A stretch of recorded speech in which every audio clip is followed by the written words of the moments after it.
Ils ont démissionné, nous avons accepté leur lettre de démissionner. On va présenter les autres candidats et on va continuer avec les enjeux importants aux Canadiens. Ils sont expliqués dans leur lettre. Mark Emery says there's been a long-standing relationship between the NDP and the Marijuana Party. He says he's traveled to 22 NDP campus clubs and universities, signed up thousands of members for your party as part of the deal. Are you denying that the deal exists? Never was any kind of a deal. Is he a liar? I don't know what he's talking about. Aucun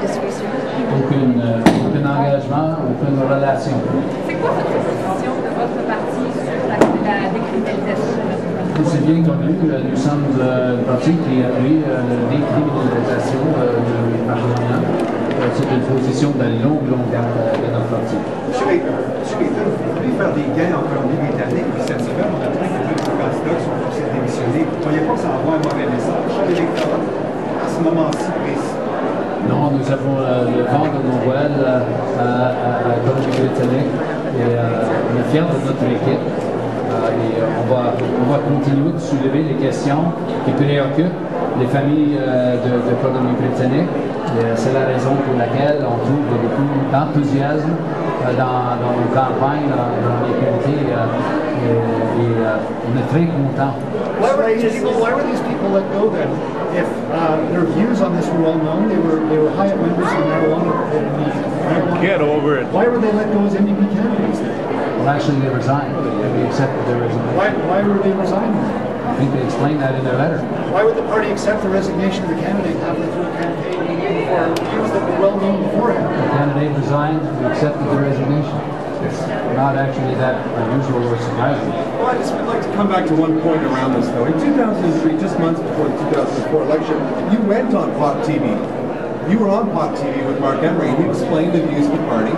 You made a direct appeal to the people who watch Pop TV to come and join the NDP, to support your party.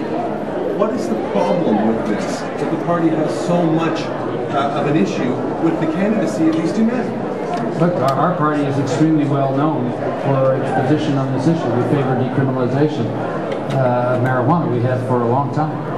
That's no surprise to anybody. I was asked these same questions in 2004 and 2006. There's nothing that's changed. They have resigned.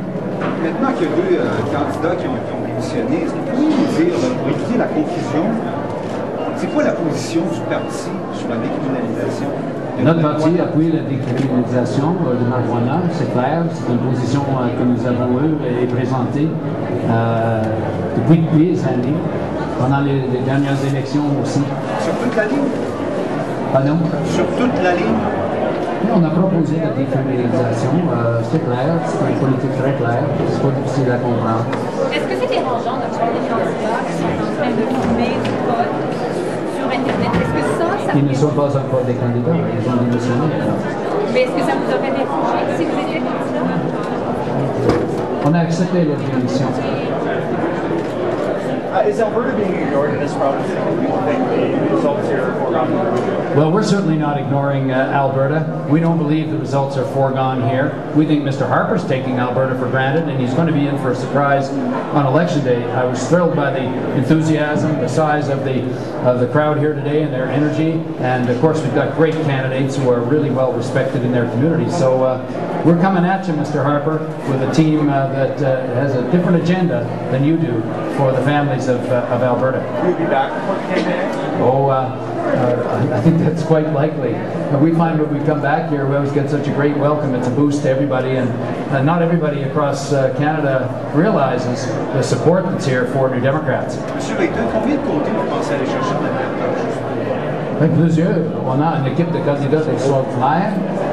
S'il y aura une vague orange, comme on peut le sentir aujourd'hui, les possibilités sont très, très intéressantes. Mais entre une vague orange et aucun siège, combien? On m'a dit la même chose au Québec il y a 13 mois. Et la vague a commencé avec M. Mulcair à Outremont. M. Harper a fait une annonce aujourd'hui dans le Grand Nord. Comment vous réagissez? Dans le quoi? Dans le Grand Nord canadien, dans l'article, M. Harper a fait une annonce de son communautaire pour le développement de la région. Qu'est-ce que vous pensez de tout ça? Mais nous pensons que l'approche de Stephen Harper est trop, l'emphase est trop sur le militaire. Nous avons demandé à longue date que les investissements pour les communautés seront les priorités parce que les communautés inuites étaient là depuis des centaines, des milliers d'années et c'est eux qui ont besoin de l'appui. Nous avons un candidat très intéressant, on est bien de la communauté, un ancien journaliste de Radio-Canada, Paul Gant, qui se présente pour nous.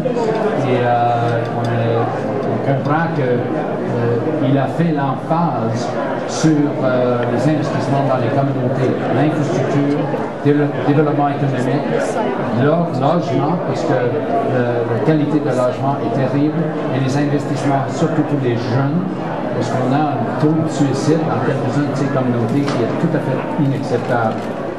Can you elaborate on making gang-related homicides, automatic first-degree murder? Do you need every case and mitigating circumstances?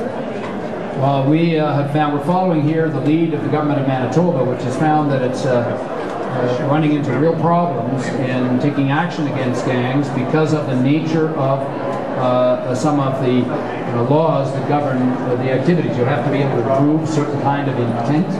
And sometimes in these gang-related offenses, that's very difficult to prove, and you have to focus in on adjusting the laws as they have proposed in order to really get to the bottom of some of the gang-related activity that we're seeing. What is your party's relationship with the BC Marijuana Party, given the fact that you have two candidates who were? None. You have no relationship? None at all. You talk about helping Albertans left behind by the boom. How are you planning on doing that? Well, our approach is to, first of all, focus on some of the needs of those who are being left behind. So we've talked about if you're a family, for instance, struggling to make ends meet, but you need child care, you've got a real problem. So we've announced a child care program. If you have an elder person at home that needs home care, you can't afford it, and so you're struggling. We've provided and proposed a home care program. We've suggested that there should be strategic investments in key industrial sectors that would allow us to do more transformation of raw material into more value-added goods and services. What we've seen here in Alberta is an awful lot of shipping of raw bitumen south of the border without the jobs being protected here. And we've been speaking out about those sorts of initiatives. So there's really a series of steps that can be taken. And of course, an affordable housing strategy for Canada to deal with the crisis of affordable housing you're experiencing here and homelessness, which is happening. All of these issues, plus help for the lowest income families. So all of these are areas of work that the NDP has advanced as the key issues. We don't believe that a big tax cut of $50 billion to Exxon and other companies making record profits is the big idea, the big proposal, the kind of strong leadership that we need in Canada.